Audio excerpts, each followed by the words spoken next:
Hey guys, Xaoslegend here. So it's another round with my Jund deck that I've already played.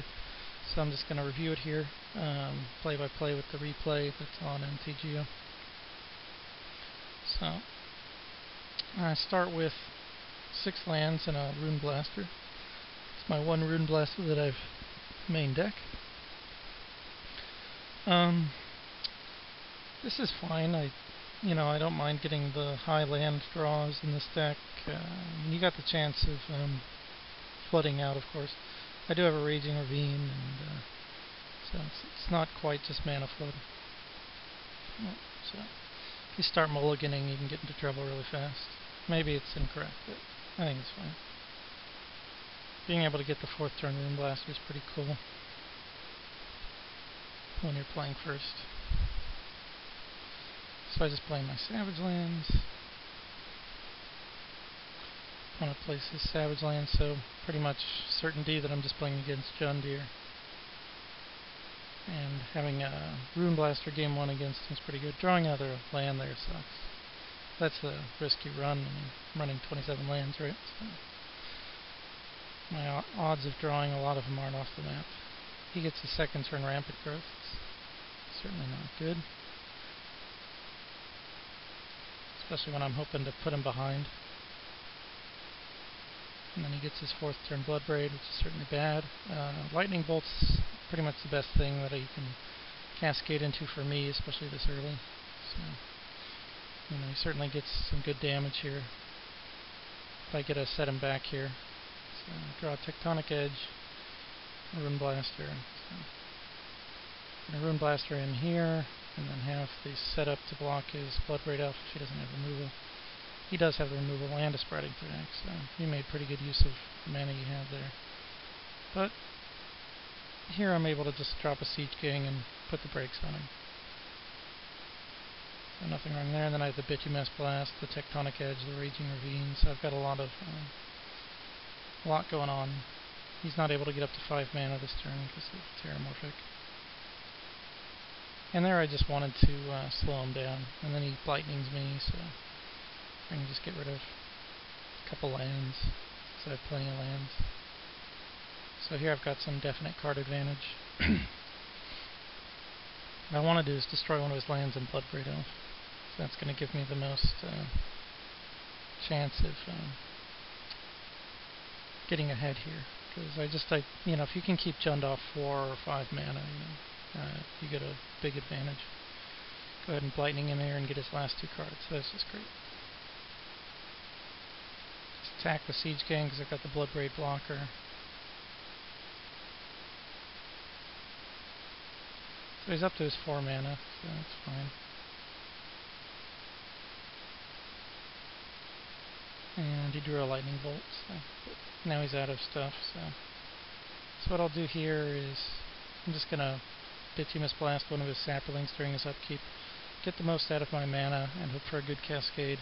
And I'm going to do it during his draw step, so that if I cascade into Blightning, that I can just rip the card he just drew out of his hand. So, and then I get Bloodbraid Elf, so this is the, living the dream, ridiculous cascade. So you see that, it's like, oh, screw this game, This is the cascade that you just roll your eyes at when your opponent does it, and you jump up and down when you get to do it. So I win game 1 of the Jund matchup without a spectacular draw. It was fine, but it wasn't spectacular. Interacted well. So this is game 2. So here I've got a Putrid Leech, Broodmate, double Tectonic, Terramorphic, Verdant, Dragon Skull. So I've got all my colors.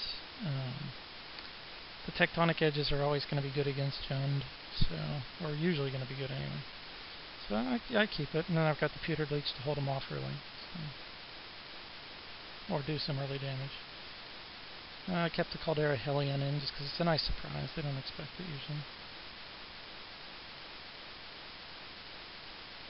It can help take out a couple Bloodbraid Elves or a Stag, things like that. So I draw a Rune Blaster, so that's definitely good. Then drop my leech. My opponent lightnings, so I drop my Hylian and my Broodmate, and keep all my lands.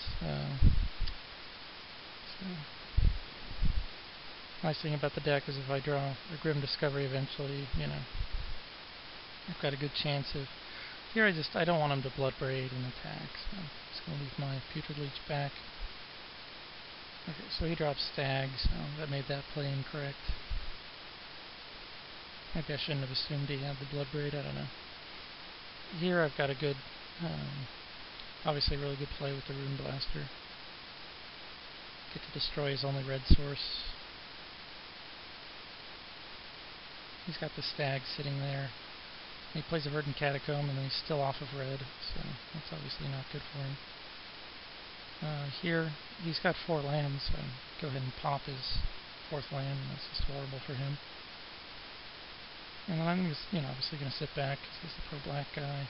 So it's another Verdant Catacomb. It's his 3rd one. I've got a few attackers. It's not worth attacking yet. So Lava Claw reaches. So here it's a perfect opportunity to destroy his red source again. So destroy it. Drop my Thrinax.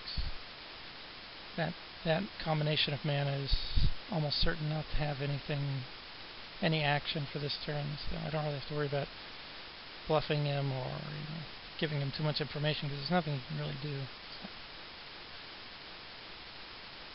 So I'm going to pump and pump, and I got to do a crap load of damage here. So 8, 11 damage, and all he gets to do is kill my 2 lands. So. And then I've just got so much threat on the board, right? And that's it. So Jund versus Jund. And that was with double Tectonic Edge and a Rune Blaster, just giving you everything you need to beat him. In Jund versus Jund, if you can keep him off their 5th land, or off a color, or just low mana in general, it's a huge advantage. And that's it. So that's how one of my Jund versus Jund matches have gone. I can't remember the last time I actually lost to Jund. I think I've won the last 4 times I've played it. The one thing I've lost to recently has been a Naya deck that came out really fast.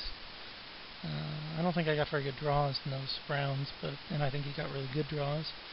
But Naya always has a chance. I can always overrun you, and my deck can be a little slower with the Grim Discoveries and such. So, it's more built to win an attrition war than like a super speed war. Although I've got plenty of sideboard to take out all the speed stuff really early. So afterboard you've got 4 Lightning Bolts, you've got 2 Terminates, you got 2 Death Marks, you've got a Maelstrom Pulse that I picked up. You've got your Caldera Hylian. So, you're certainly not bad. I think it's definitely an advantage. You definitely have the advantage in any creature matchup, for the most part, other than maybe mono white after the first game. Anyway, thanks for watching, and I'll see you guys next time.